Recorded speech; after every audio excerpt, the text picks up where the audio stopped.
സോമ ഓ സ്ഥലം മാറ്റത്തിന്റെ കാര്യം പറഞ്ഞിട്ട് എന്നായി? സ്ഥലം മാറി പോകാനാണെങ്കിൽ എന്നേ പോവായിരുന്നു. നമുക്കിവിടെ നിന്നല്ലേ പറ്റൂ. എന്നിട്ട് എന്നായി കാര്യം? സർക്കാർ കാര്യമല്ലോ, എപ്പോഴാ എന്നതാന്ന് ആർക്കറിയാം. സോമചേട്ടോയ്, ആ എന്നാ ഉണ്ട്? എന്താടാ പിടിച്ചില്ലേ? ഇതിപ്പോ നിങ്ങൾ സ്ഥിരമാക്കിയ ഓ സോമനാമ്പുലിസം പോടാ.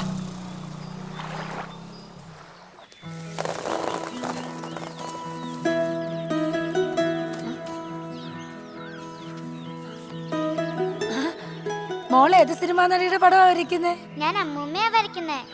ആണോ? നോക്കട്ടെ. കണ്ടോ, കുറച്ചുകൂടെ ഒക്കെ ശരിയാവാനുണ്ട് ഈ തള്ളവരലൊക്കെ. അമ്മൂമ്മേ, ഇത് നമ്മുടെ ശരീരത്തിന്റെ ഭാഗമല്ലേ? അപ്പൊ നമ്മൾ അതിനെ തള്ളവിരൽ എന്നൊക്കെ വിളിക്കാവോ? അമ്മ വിരൽ എന്ന് വേണം പറയാൻ. ഇപ്പൊ രണ്ടെണ്ണത്തിനെ സഹിക്കണമല്ലോ എന്റെ ഈശ്വരാ. കൊച്ചിനെ സ്കൂളിലും വിടത്തില്ല, വീട്ടിലിരുത്തി ഇങ്ങനെ പഠിപ്പിച്ചോണ്ടിരുന്നു. പ്രസിഡന്റ് എന്തോ തെറ്റിദ്ധരിച്ചതാ. എന്റെ അറിവ് ഇവിടുന്ന് അങ്ങനെ ഒരു പരാതി പോയിട്ടില്ലെന്നേ. ഒന്ന് പോയെന്നെ സൺ, തനിക്കൊക്കെ എന്തറിയാം? ഇവിടെ ചിലരൊക്കെ ഫേമസ് ആവാൻ വേണ്ടി ഓരോന്ന് കാണിക്കുന്നത്.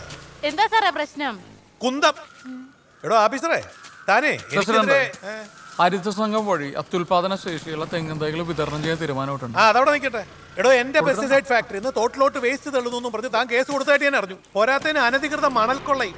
എടോ, ഈ തോട്ടുവയിലും തോട്ടപ്പള്ളിയിലൊക്കെ ഞാൻ ചെയ്യുന്ന കാര്യങ്ങൾക്ക് പുറകെ നടന്ന് മണം പിടിക്കാൻ തനിക്ക് എന്നാത്തിന്റെ കഴിപ്പാടോ? ഓ അതാണോ? ഒരു പരിസ്ഥിതി സംരക്ഷകൻ. എടോ, കുട്ടനാട്ടിൽ പ്രളയം വരുമ്പോ പ്രളയജലം പുറത്തോട്ട് വിടുന്നതിന് വേണ്ടി സൗകര്യം ഒരുക്കാനേ സ്പിൽവേയിലെ തടസ്സം നീക്കാനാ ഈ മണൽ വാരുന്നത്. മനസ്സിലായ? പബ്ലിസിറ്റിക്ക് വേണ്ടി പറ്റി ഷോ നടത്താനല്ല തന്നെ കൊണ്ടൊക്കെ എന്തിനു കൊള്ളാടും? കഷ്ടം. പ്രളയം വരുമ്പോഴേ അനുഭവിക്കുന്ന ഇവിടുത്തെ പാവപ്പെട്ട നാട്ടുകാരാ. പ്രശ്നത്തെ ഞാൻ കൊടുത്ത വെറുതെ ഒരു ഹർജിയല്ല. ഇവിടുത്തെ പുഴയുടെ ആഴവും വീതിയും കൂട്ടണമെന്നും പറഞ്ഞു നിങ്ങൾ എത്ര ലക്ഷം ക്യൂബിക്കൽ മീറ്റർ മണലാണ് എടുത്ത്? തീരത്തുനിന്ന് എത്ര കാറ്റാടി മരങ്ങൾ മുറിച്ചു? വില കണക്കുണ്ടോ? കൃത്യമായ കണക്കും രേഖയും വെച്ചുകൊണ്ട് തന്നെ മുന്നോട്ട് പോകുന്നത്. എന്നാ പ്രസിഡന്റ് കേട്ടോ, ആ കണക്കും തിരിമറിയെല്ലാം വിവരാവകാശ രേഖ വഴി എടുത്തിട്ട് തന്നെയാണ് ഞാൻ പരാതി കൊടുത്തത്. ദുരന്തം ഒഴിവാക്കാനാണെങ്കിൽ ആദ്യം നന്നാക്കേണ്ട സ്പിൽവേ അല്ലേ? നമുക്ക് 10-40 ഷട്ടർ ഉണ്ടല്ലോ. എത്ര എണ്ണം മരിയ കൊണ്ട് തുരുമ്പിച്ച് ദ്രവിച്ച ഷട്ടറിന്റെ ഇടയിൽ കൂടി ഉപ്പുവെള്ളം ഒഴുകിയ പാടത്തേക്ക് എത്തുന്ന അവസ്ഥയാണ്. ഇതിനൊക്കെ ഉത്തരം പറയേണ്ടി വരുന്നത് പ്രസിഡന്റ് കൂടാ. മനസ്സിലാവുന്നുണ്ടല്ലോ? പ്രസിഡന്റ് രാവിലെ എന്നെ ചോദിച്ചു മേടിച്ചു. നീ ചെയ്യാനുള്ളത് ചെയ്യടാ സോമ. പക്ഷെ അധികാരം ഇവിടെ കുണ്ടി ഉറപ്പിച്ചിരിക്കാന്ന് വിചാരിക്കണ്ട. അയ്യോ പ്രസിഡന്റ്, ഞാനോ തന്നെ വിചാരിക്കുന്നേ. ഈ ജോലിയൊന്നും ഇല്ലാതെ സ്വതന്ത്രനായിട്ട് വേണം ശരിക്കും ഒന്ന് പ്രതിഷേധിക്കാൻ. നീയൊക്കെ ഈ വട്ടനെ സപ്പോർട്ട് ചെയ്ത് നടന്നോ? കാണാം.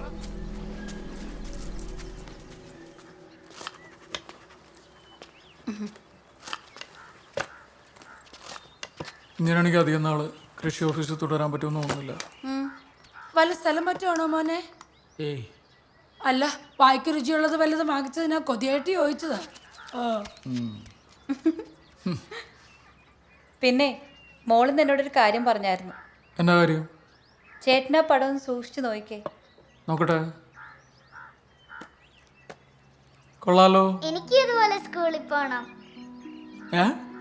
എനിക്ക് ഇതുപോലെ സ്കൂളിൽ പോണം. അതിനെന്താ, നമുക്ക് നല്ലൊരു ഉഗ്രൻ ഗവൺമെന്റ് സ്കൂളിൽ തന്നെ പോയാലോ?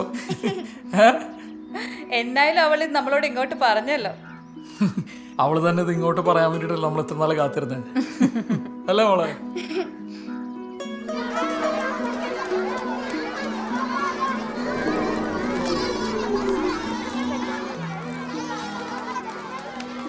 ഇപ്പോഴെങ്കിലും നല്ല ബുദ്ധി തോന്നിയല്ലോ. ഒരു കാര്യം ചെയ്യാം, മോളൊരു പ്രവേശന പരീക്ഷ എഴുതട്ടെ. ജയിച്ചാൽ അവളുടെ പാകത്തിന് പറ്റിയ ക്ലാസ്സിൽ ചേർക്കാം. എന്താ? മതി sir. What's your name? I am India. ഞാൻ പറഞ്ഞില്ലേ, സമയത്ത് സ്കൂളിൽ ചേർത്തില്ലെങ്കിൽ വരുന്ന പ്രശ്നം കണ്ടല്ലോ. സ്വന്തം പേര് ചോദിച്ചാൽ രാജ്യത്തിന്റെ പേരാ പറയുക.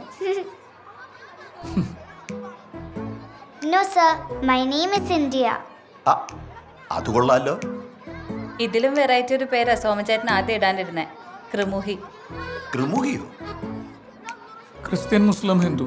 പിന്നീട് ഞങ്ങൾ വിചാരിച്ചു മതമേ വേണ്ട. ഇവൻ ചെറുപ്പത്തിലെ വ്യത്യസ്തനാണല്ലോ. എല്ലാ ദിവസവും എണ്ണ തേച്ച് കുളിച്ചാൽ കൊളസ്ട്രോൾ കൂടുമെന്ന് ചോദിച്ച കക്ഷിയാണ്. അപ്പോഴേ സോമ, എക്സാം ഡേറ്റ് ഞാൻ അറിയിക്കാം. ഓക്കെ. ശരി.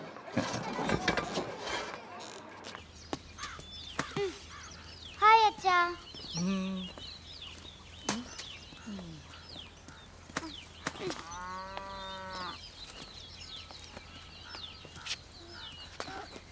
നിന്റെ ബാഗിന് തന്നെ പറ്റിയതാടാ?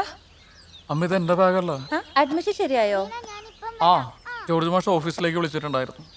അന്ന് എഴുതിയ പരീക്ഷയ്ക്ക് ഇവയ്ക്ക് എ ഗ്രേഡ് ഉണ്ടെന്ന്. പറ്റിയ നാളെ തന്നെ അങ്ങോട്ട് ചെല്ലാൻ പറഞ്ഞു. അച്ചോടാ, ഇനിയിപ്പൊ ഞാൻ ആരുടെ കൂടെ കളിക്കും? അമ്മൂമ്മ രാത്രി കാണുന്ന സീരിയലൊക്കെ ഉച്ചയ്ക്ക് ഒന്നുകൂടെ കൂടെ കണ്ടാ മതി. ആ, അച്ഛാ, എനിക്കൊരു സംശയം. വീണ പറയാ അച്ഛനമ്മ കെട്ടിപ്പിടിച്ചപ്പോഴാ ഞാനുണ്ടായെന്ന്. ആണോ അച്ഛാ? എന്നാ പിള്ളേരാ ഇത്? സ്കൂളിൽ പോകുന്നതിന് മുമ്പ് ഇതൊക്കെ വഷളായോ? നിന്നോട് ഞാൻ പറഞ്ഞല്ലേ ഇനി ഇതിവിടെ ചോദിക്കരുതെന്ന്. ആ, പിള്ളേരുടെ സംശയങ്ങൾ നമ്മളല്ലാതെ ആര് പറഞ്ഞു കൊടുക്കാനാ ശാലിനി? ചേട്ടാ വേണ്ട, വെറുതെ ആവശ്യമില്ലാത്ത കാര്യത്തിൽ നിൽക്കണ്ട. ഓ, വാ തുറന്ന് സംശയം ചോദിക്കുന്ന ഒരു കൊച്ചും അതിനൊക്കെ സമാധാനം പറയാൻ പറ്റിയ ഒരു തത്തയും. മോളെ, അച്ഛൻ്റെ അമ്മയുടെ മനസ്സിൽ ഇഷ്ടം തോന്നിയപ്പോൾ ഞങ്ങൾ വിവാഹം കഴിച്ചു. അതുപോലെ തന്നെ ഞങ്ങൾ സ്നേഹത്തോടുകൂടി ഒന്നായപ്പോൾ അമ്മയുടെ വയറ്റിൽ മോളുണ്ടായി.